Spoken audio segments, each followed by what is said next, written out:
Na mtazamaji, ikiwa leo ni usiku wa Jumatano, popote pale ulipo ni kukaribishe katika habari kutokea hapa Channel 10 Plus. Mimi ni Filipina Ndwata, nitakuangazia habari za kutwa nzima leo. Michezo na burudani utakuwa naye winga Teresa Witness Alano Singalawa. Mtazamaji, karibu. Wakazi 20,000 wa sehemu ya mji wa Cologne nchini Ujerumani wameanza zoezi la kuwahamisha watu kutoka eneo kubwa la mji huo kufuatia kugundulika kwa mabomu matatu ya Marekani ya tangu vita vya pili vya dunia. Zaidi na Lulu Ali. Sehemu kubwa ya katikati ya jiji la Cologne imefungwa kwa hivi sasa ili kutoa nafasi ya kutegua mabomu matatu ambayo hayakulipuka iliporushwa dhidi ya mji huo wakati wa vita vya pili vya dunia. Zoezi hilo ndio kubwa zaidi kufanyika likihusisha kitisho cha bomu tangu mwaka 1945 na zaidi ya watu 20,000 wanalazimika kuhamishwa kwenye eneo la Deutz ambako ni viunga vya mji wa Cologne ukingoni mashariki mwa mto Rhine. Mamlaka za mji huo wa Cologne zimesema kupitia taarifa iliyoandikwa kwenye tovuti yake kwamba shughuli hiyo ya kuhamisha watu ni kubwa zaidi kuwahi kutokea tangu vilipomalizika vita vya pili vya dunia, lakini wanataraji kwamba watafanikiwa kuyategua mabomu hayo matatu. Vizuizi vya barabara vimewekwa katika maeneo mbalimbali tangu alfajiri ya leo, huku maafisa wa usalama wakikagua majengo yote yaliyoko kwenye eneo hatari la takriban mita 1,000 kujiridhisha ikiwa ni patupu, huku maafisa wakisema huenda ikachukua masaa chungu mzima kuhakikisha kwamba kila mtu amehamishwa. Katika jimbo hili la North Rhine-Westphalia ambako inapatikana miji ya Cologne na Bonn, kila mwaka hugundulika mabomu kati ya 1500 hadi 2000 ambayo hajilipuka yaliyovurumushwa kwenye jimbo hili wakati wa vita vya pili vya dunia. Na kiasi 200 mabomu hayo huwa ni yale makubwa kama haya yaliyogundulika huko mjini Cologne, kwa mujibu wa Kai Kulshewsk ambaye ni mkuu wa shughuli ya uteguaji mabomu katika mji huo. Itakumbuka kwamba kati ya mji wa Cologne, eneo ambalo linakaliwa na idadi kubwa ya watu ikilinganishwa na miji mingine ya Ulaya, kwa mujibu wa Ralph Meyer, mkuu wa shughuli za ukaguzi huo mji huo. Kadhalika ni muhimu kufahamu kwamba hivi sasa shughuli ya uhamishaji wakazi wa eneo hilo imezilenga pia hospitali, majumba wanakoishi wazee waliostaafu na wazee wanaohitaji uangalizi na makumbusho chungu mzima. Kituo cha treni kwenye eneo la Deutz ambacho pia kinatumiwa na matreni ya safari ndefu kimefungwa. Lulu Ali, Channel 10 Plus. Baraza Kuu la Umoja wa Mataifa limechagua nchi 5 ambazo ni Bahrain, Colombia, Jamhuri ya Kidemokrasia ya Kongo, Latvia na Liberia kuhudumu kama wanachama wasio wa kudumu wa Baraza la Usalama kwa muhula wa mwaka 2026-27. Mataifa hayo yatachukua nafasi za Algeria, Guyana, Sierra Leone, Slovenia na Korea Kusini zinazomaliza muda wao wa kuhudumu mnamo Januari 1 mwaka 2026 na kuungana na wanachama wengine 5 wasio wa kudumu kwenye baraza hilo ambalo ni Denmark, Ugiriki, Pakistan, Panama na Somalia. Baraza hilo la usalama lenye jukumu la amani na usalama ulimwenguni lina wanachama 15 ambao 5 kati yao ni wa kudumu, huku mataifa yenye wanachama wa kudumu ni Uingereza, China, Ufaransa, Urusi na Marekani ambayo yana kura ya turufu. Wanachama wengine 10 huchaguliwa kwa vipindi vya miaka miwili na wakati huo nchi huchaguliwa kwa kura ya siri, huku viti vikitolewa kutokana na makundi ya kikanda na mataifa 5 yaliyochaguliwa jana Jumanne hayakupingwa. Wanafunzi wa kike takriban 300 katika shule ya sekondari Kigera Miayale iliyopo manispaa ya Musoma mkoani Mara wamepatiwa taulo za kike, huku wakiomba serikali kuweka mazingira wezeshi ya upatikanaji wa taulo hizo pamoja na vyumba maalum vya kujistiri wawapo shuleni. Musa Makali anatutaarifu zaidi. Mwingine watoto wa kike wamekuwa wakikutana na changamoto mbalimbali ikiwemo za kukatisha muda wa masomo kutokana na ukosefu wa taulo za kike, na hili sasa na ukumbusha wadau pamoja na serikali kuangalia namna ya kulikumbuka kundi hili na kulisaidia. Mwanzoni wasichana wengine walikuwa wanashindwa kuja shule kisa ukosefu wa sodo hizi, maana kuna wengine walikuwa wanaona aibu, wanakuja wanasema nikija shule watanicheka, ana vifaa vya kujistiri kama hizi sodo. maji safi unakuta hana sehemu ya kutunzia. Na pia tunaiomba serikali tutengee vyumba maalum vya kubadilishia taulo za kike, kwa sababu tunataka kubadilisha taulo za kike tunalazimika kwenda chooni, na chooni nakuta wanafunzi foleni ni nyingi. Ikiwa wanafunzi wengi kuacha kuja shuleni na kupelekea kufeli masomo yao na pia katika ndoto zao. Shirika lisilo la kiserikali la Power Life wanakabidhi taulo za kike kwa watoto wa kike takriban 300 hapa katika manispaa ya Musoma mkoani Mara katika shule ya sekondari ya Kigera Muyale. Kwa tumewaletea na wenyewe vifaa hivi na kutoa elimu ili waweze kuwa katika mazingira salama, kama ilivyo misingi yetu kwamba tunahitaji kuhakikisha hakuna mtoto wa kike anabaki nyumbani sababu ya hedhi, lakini waweze kuwa na uhakika wa kuweza kupata na kujistiri bila hofu wanapokuwa katika masomo yao. Vile vile tumewaletea tenki la kuhifadhia maji, kwa sababu wakati mwingine maji yanakuwa yamekatika, lakini tenki la maji litaweza kuhifadhi maji na watoto wataweza kujisafisha vizuri bila kuwa na changamoto yoyote na kuweza kuhudhuria masomo yao vizuri. Serikali pia inapongeza kwa namna ambavyo inajizatiti kuweka miundombinu thabiti ya kuhakikisha watoto hao wa kike hawakatishi muda wa masomo kwa ajili ya kujistiri. Mazingira yalikuwa ni magumu kwa mabinti, ikapelekea mabinti wengi kuacha shule kutokana na wanapokuwa katika kipindi cha hedhi, wengi wanapata changamoto wapi pa kujihifadhi.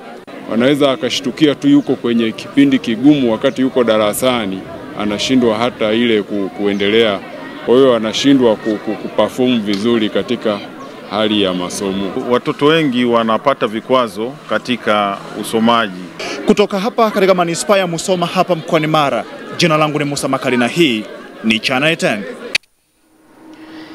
Kiongozi mkuu wa Iran Ayatollah Ali Khamenei amesema leo kuwa pendekezo la Marekani la mkataba wa nyuklia ni kinyume na maslahi ya kitaifa ya nchi hiyo, na kwamba nchi hiyo haitaacha urutubishaji wa madini ya urani. Wakati wa hotuba yake ya kila mwaka ya Nowruz mjini Tehran, amesema kuwa suala la kurutubisha madini ya urani limekuwa suala nyeti la mazungumzo kati ya Marekani na Irani, na kwamba urutubishaji wa madini ya urani linabaki kuwa suala muhimu kwa mpango wa nyuklia wa nchi hiyo.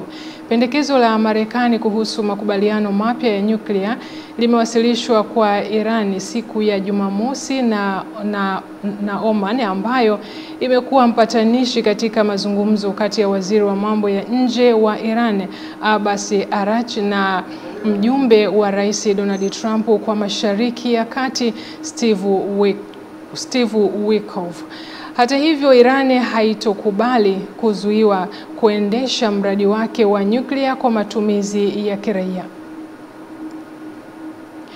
Wananchi wa mkoa wa Dodoma wamekusanyika katika maeneo mbalimbali na kusherehekea mafanikio ya miaka 4 ya serikali ya awamu ya 6 yaliyopewa jina la Samia Day, ikiwemo miradi mbalimbali iliyofanywa na serikali inayogharimu zaidi ya trilioni 9 na huduma muhimu za kijamii ikiwemo elimu, maji na afya, na kuwasaidia kuondokana na changamoto mbalimbali. Tupate undani wa taarifa. Samia Day iliyopambwa kwa michezo na burudani mbalimbali ni maalum kwa ajili ya kumshukuru Rais wa Jamhuri ya Muungano wa Tanzania Mheshimiwa Daktari Samia Suluhu Hassan kwa kusogeza huduma muhimu karibu na wananchi, huku miradi hiyo ikiwagusa wananchi wa hali zote na kuchochea ustawi wao. Awamu hii imetekeleza miradi mingi inayogusa wananchi wa maisha ya kawaida. Yaani miradi hiyo ipo kwenye vijiji, ipo kwenye vitongoji, ipo kwenye kata.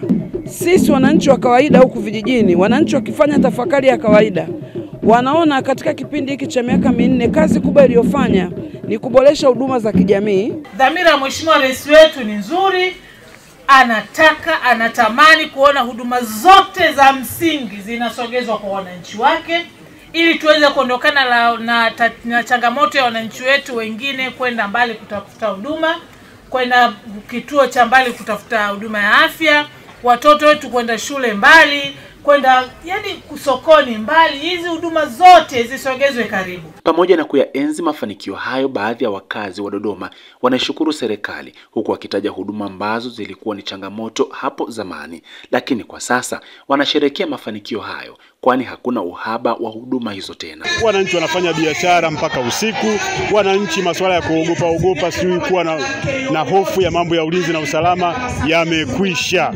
Haya yote ni kazi nzuri ya rais wetu mpendwa Mama Samia Suluhu Hassan kwa kutujengea kituo cha polisi kata yetu ya Chagoni.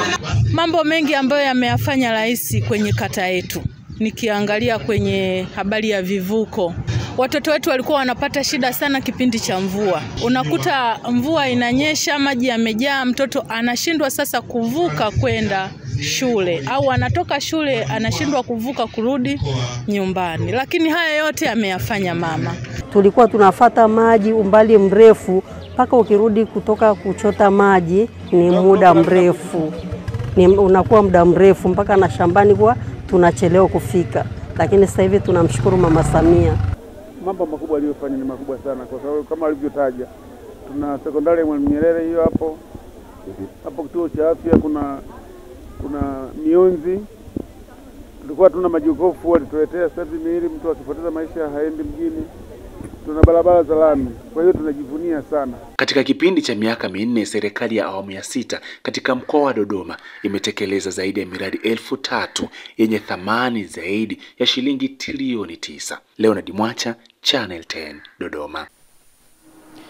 Mkoa wa Dodoma umeanza kutekeleza mkakati wa mawasiliano na nishati safi ya kupikia kwa kushirikiana na kampuni za gesi ya kupikia, unaolenga kutoa elimu kuhusu matumizi ya nishati hiyo kwa wananchi hasa wa vijijini kupitia kampeni ya kugawa mitungi ya gesi kwenye wilaya zote 7 za mkoa huo, ili kuongeza mwitikio wa matumizi ya nishati hiyo ambao kwa sasa upo chini ukilinganishwa na maeneo ya mjini. Taarifa zaidi na Amani Mbando. Mkakati huo wa mawasiliano uliozinduliwa hivi karibuni na naibu waziri mkuu na waziri wa nishati Mheshimiwa Dr. Doto Biteko, unaogharimu zaidi ya shilingi bilioni 180 katika kuutekeleza, unalenga kuongeza idadi ya watumiaji wa nishati safi kutoka 16% hadi 80% ifikapo 2034. Ili kufikia malengo hayo, kampuni ya Puma Energy Tanzania kupitia bidhaa yake ya Puma Gesi imetoa mitungi kwa wilaya zote 7 za mkoa wa Dodoma, ambayo itatumika kutoa elimu kwa wananchi hasa wa vijijini. Ni kuhakikisha tunaongea na kuhamasisha juu ya matumizi ya nishati safi ambayo Mheshimiwa Rais mwenyewe ameiasisi katika nchi yetu ya Tanzania, lakini amepewa kuwa champion wa Afrika.